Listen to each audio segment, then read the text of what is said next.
ស្ដីរីករាយចូលរួមទាំងអស់គ្នា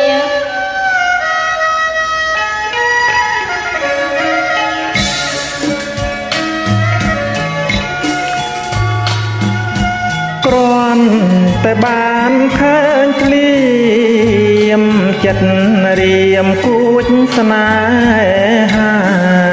តែមិនដឹងជីវ៉ា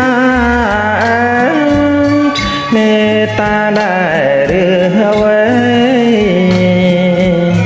ព្រាមចង់ដឹងណាស់ស្រីតើពីសេប្រណីឬទេ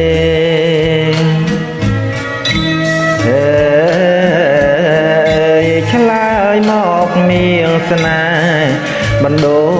លចិត្ត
រៀមបងពិត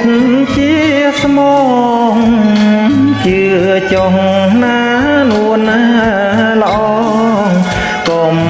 ខ្លាចរៀមប្រែខ្នងអើយឲ្យអូនរងទុក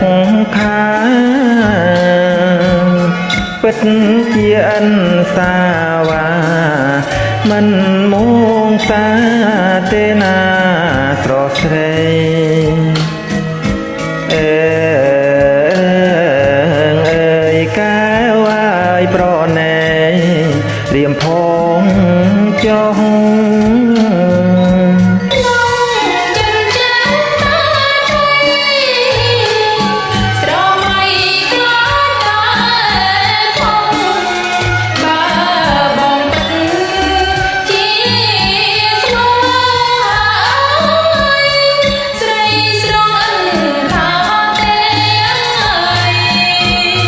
ព្រាមអូននឹងមានស្នេហ៍